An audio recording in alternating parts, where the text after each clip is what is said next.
자, 오늘은 지난번에 한 전압, 아, 여기 캐패시터, 인덕터에 대해서 복습을 하고 시작을 하겠습니다.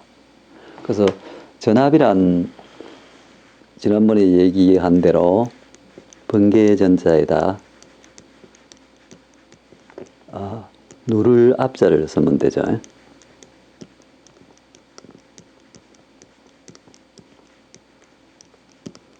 그래서 정기적으로 어떤 압력이 생기는 게 전압이 되겠죠.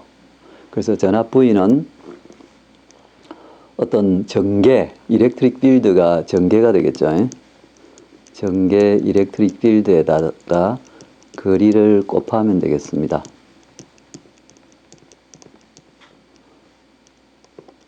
곱하기 거리죠.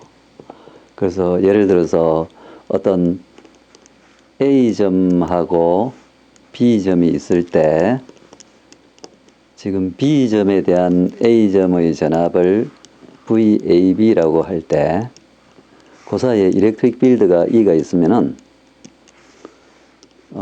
B에 대한 A의 전압은 일렉트릭 필드를 거리에 대해서 적분하는 게 되겠죠. B에서 A까지. 그래서 이 경로는 어느 경로로 가도 동일하다는 그 말이죠. 요런 경로를 따라가도 값이 동일하고 요런 경로를 따라가도 값이 동일하고 그래서 요 전압이 동일하다는 얘기가 되겠죠. 그래서 이게 KVL이죠. 기본적으로 이 두 경로에서 그 전압값이 같아진다는 게 KVL이 되겠어요. 그래서 일반적으로 KVL은 신호의 파장이 회로의 크기보다 훨씬 크기만 하면은 다 성립하죠. 근데 나중에 보면 인덕터 내부에서는 KVL이 성립을 안 해요. 자, 그 다음에 캐패시터에 가서 우리가 변위전류 디스플레이스먼트 카런트라는 얘기를 했죠. 이걸 복습을 조금 하면은 어떤 전압원이 있어요. 전압원 VS가 있었고 그래서 거기에 R이 있고 거기에 어떤 평판 캐패시터에 이렇게 연결이 되어 있다 합시다. 그럼 R이 예를 들어 1옴이라고 해요. 1옴이고 얘는 이 C는 1파라드라고 합시다. 1파라드.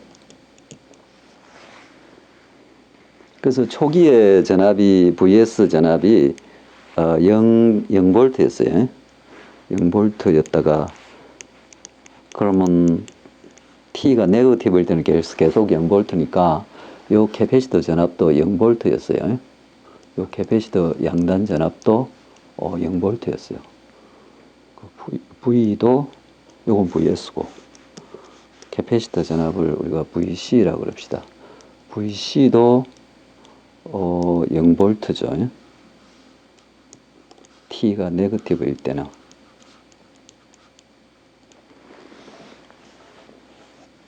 그리고 여기 흐르는 전류도 0이겠죠. T가 네거티브일 때는 전류도 0이었어요. 0. 자, 그러다가 요 VS가 1볼트로 바뀌었어요. T 이꼴 0에서. 그러면 어떻게 될까요? 캐패시터는 전압 변동을 싫어하니까 여전히 0이겠죠. T가 0 플러스였어도 캐패시터 전압은 0. 그러면 1옴 양단 전압이 1볼트가 걸리겠죠. 왜냐하면 VS가 1볼트니까. 그러면 전류가 1A가 흐르겠죠. 갑자기 전류가 1A로 팍 튀었어요. 그러면 전류가 이렇게 흐른다는 것은 그 전류가 여기도 흘렀으니까 이쪽도 흘러야겠죠. 같은 1A 전류가 흘러서 여기에 플러스 차지를 이제 쌓기 시작하겠죠. 플러스 차지를 이렇게 그래서 플러스 차지가 지금 쌓이기 시작하겠어요. 전류가 조금 흘러 들어왔으니까. 그래서 이 전류가 흐른다는 것은 일렉트론이 반대 방향으로 이렇게 흐른다는 얘기죠.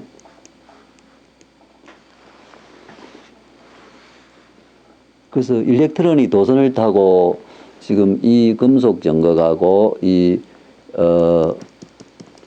전압원 VS를 통해서 이렇게 서로 흘러가고 있죠. 그래서 금속 정극의 아래판에는 전자들이 많이 쌓일 것이고 금속 정극의 윗판에는 전자들이 자꾸 모자라지겠죠. 자꾸 빠져나가서 Q 값이 증가하고. 그래서 일단 Q 값이 증가하면은 이 캐패시터 전압은 선형 캐패시터니까 Q 나누기 C에 의해서 이 전압이 얼마 발생하겠죠. 예를 들어서 얘가 0.2V가 됐다 칩시다. VC가 이제 0에서 차지가 쌓여서 이렇게 증가하기 시작하겠어요.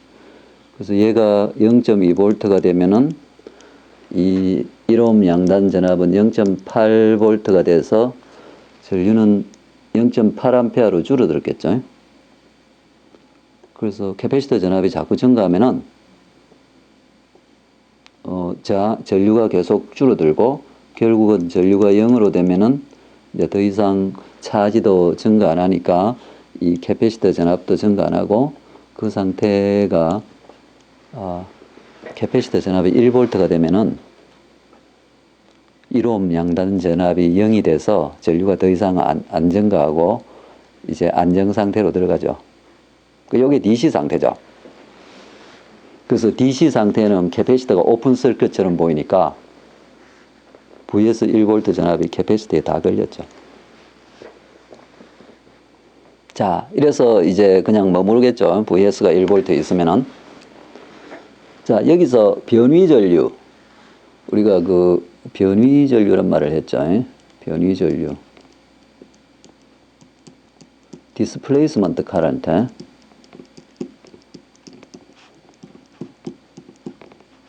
변위전류 디스플레이스먼트 카런트가 무엇인가?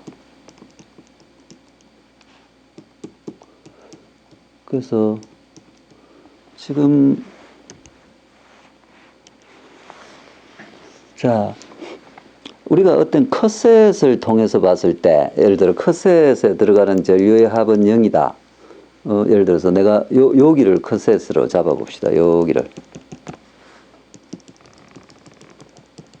그러면 전류가 I가 흘러 들어가는데 이 아래쪽으로는 빠져나가는 전류가 없죠. 그래서 평판 캐패시터의 이 두 전극 사이에서는 전자가 흐르지를 않았어요. 그래서 이 컷셋에 대해서는 KCL이 성립이 안 하죠. 이 컷셋은 KCL이 성립을 안 한다. 즉 캐패시터 내부에서는 KCL이 성립을 안 한다는 거죠. 그러면 이제 회로 해석이 불편하니까 우리가 가상의 전류를 이렇게 가정을 하는 거예요. 캐패시터 전극 사이에 어떤 가상의 전류, 위치를 바꾼 전류를 가정한다면은 KCL이 성립을 하게 되죠. 이 컷셋에서도. 그래서 이 사실은 전자가 흐르지 않지만 캐패시터의 두 전극 사이에 어떤 전류, I, 그 전류는 물론 나중에 dQ 오브 dt가 될 텐데 이 전류가 흐른다고 가정하는 게 변위 전류, 디스플레이스먼트 카런트죠.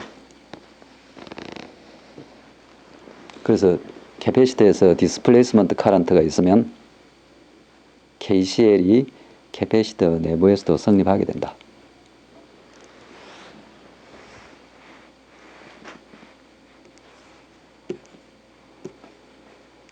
자, 그 다음엔 인덕터 복습을 조금 더 합시다.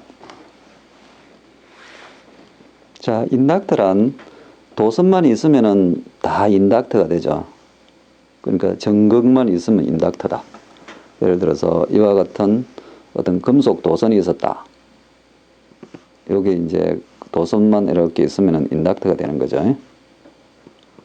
자, 그래서 요 점이 내가 A라 그러고 요 점이 B라 그랬을 때 지금 어떤 이유로 여기 내가 RC를 하나 전압하고 이걸 달았다고 가정을 합시다. 볼티지 소스 VS가 있어서 역시 얘가 1ohm이라고 그래요. 1ohm이 있으면은 처음에는 이 VS 전압이 0V라 그래요. 아까처럼. 자, VS는 0V였다.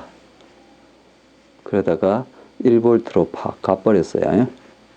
T = 0에서. 얘가 VS예요. 자, 그러면 지금 갑자기 원래 0V일 때 이 전류는 얼마가 흐르냐면은 이 전류하고 이 전류하고 물론 같겠죠. 그 전류하고 이 전류하고 다 같다. 이 KCL에 의하면 다 같아지죠.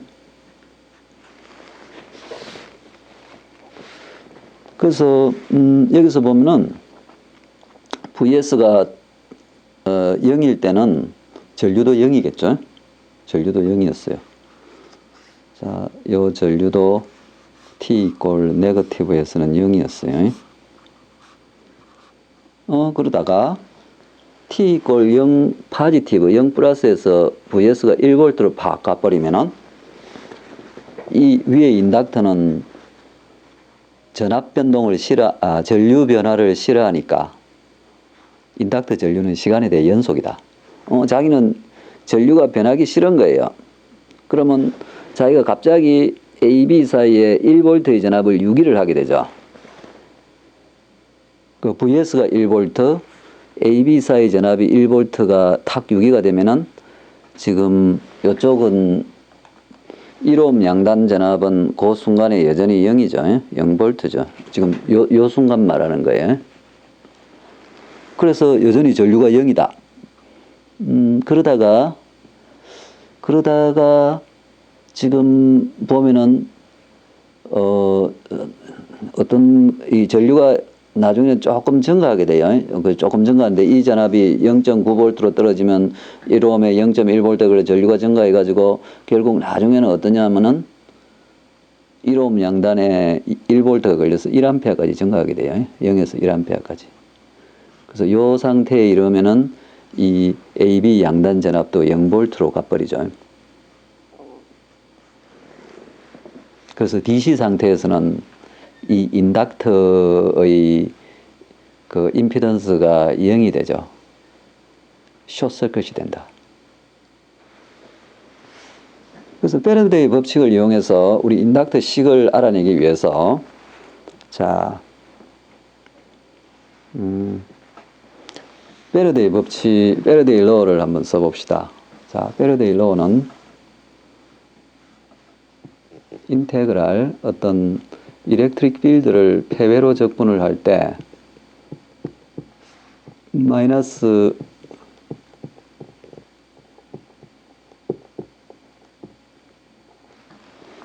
마그네틱 필드, 마그네틱 플럭스 덴시티 B = mu H죠. 그다음 면적 적분. 그래서 요게 나중에는 마그네틱 플럭스에 해당하는 거예요.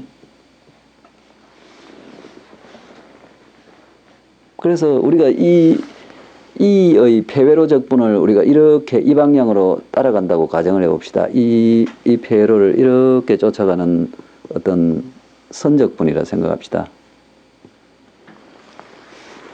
그러면 이 선적분에 대해서 ds 벡터, 면적 벡터는 어떻게 되냐면은 이 안으로 들어가는 게 ds 벡터가 될 거예요. 이 오른손 법칙을 쓰면은 이 ds 벡터는 오른쪽으로 들어가고 그 다음에 이 전류 I가 이렇게 흐르기 때문에 똑같이 B 벡터도 저쪽으로 들어가요. B는 전류에 비례하니까. 왜냐면 이 B는 mu H인데 이 H 마그네틱 필드 H는 그냥 전류에 비례하게 돼요. 전류 방향하고 H 방향하고 같게 돼요. 그래서 전류 방향하고 전류가 흐르는 방향하고 이 선적분의 방향이 같기 때문에 B 벡터하고 DS 벡터가 둘 다 스크린에서 스크린 안쪽으로 들어가는 방향이 돼서 서로 곱한 건 이게 플러스가 되는 거죠.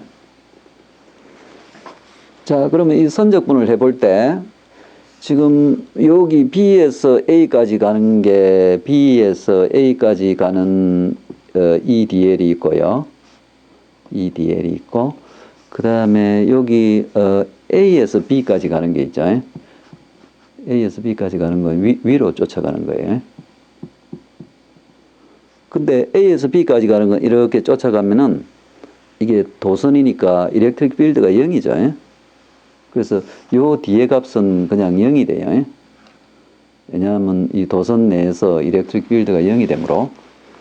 그래서 이게 나중에 보면은 DDT의 이 플락스는 그냥 LI로 정해져요. 이게 바로 인덕턴스 L의 정의가 되기 때문에. 그래서 LI가 되죠. 자, 여기 보면은 그래서 이 전압이 뭔가 하면은 AB니까 그러니까 이게 아까 저 A의 B에 대한 A 그러니까 B에 대한 어떤 A 사이의 전압은 마이너스 인테그랄 A하고 B에서 A까지 EDL로 정의가 되죠. 그 식을 동원하면은 이게 바로 B에 대한 A의 전압이 되죠. 그러니까 이 전압인 거예요. B에 대한 A의 전압. 이 전압이죠. B에 대한 A의 전압. 그거는 마이너스 DDT 오버 LI죠. 그래서 우리가 원하는 식을 구했죠. 이걸 둘 다 플러스 시켜버리면 B에 대한 A의 전압은 이 L 곱하기 I 플락스의 시간 미분이 된다. 그래서 I가 증가하려고 이렇게 하면은 이 플러스 전압이 유기돼서 이 전류의 증가를 막으려고 노력하죠.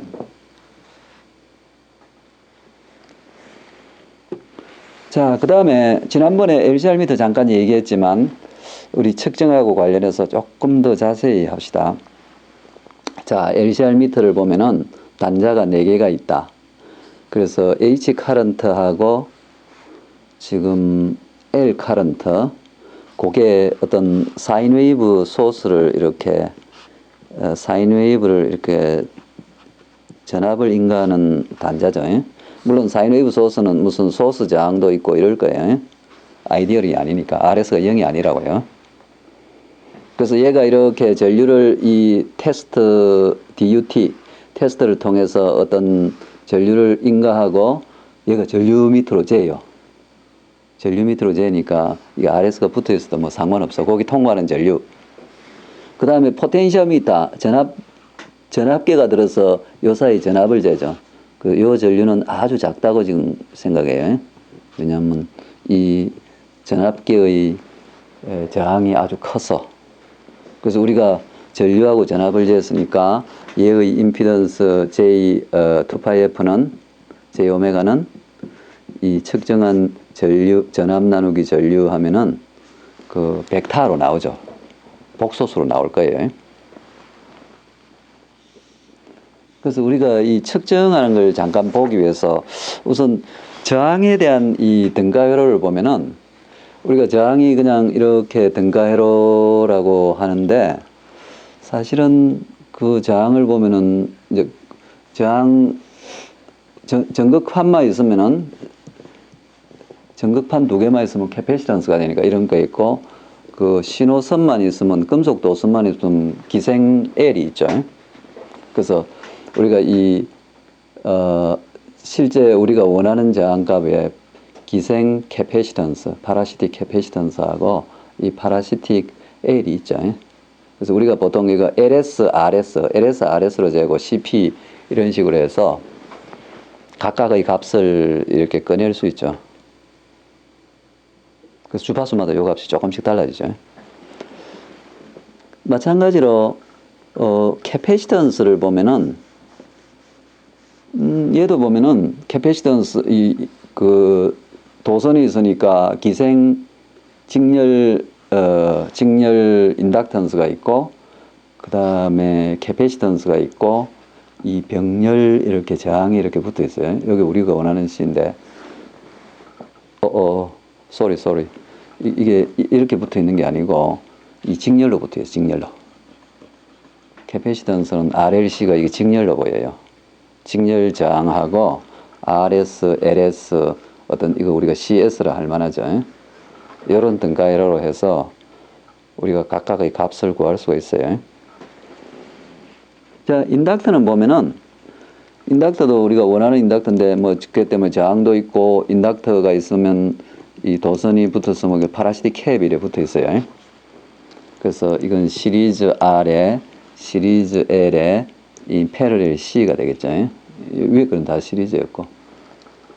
그 등가회로가 고주파에서 이렇게 돼서 고주파에서는 이 성질이 좀 달라지게 되죠.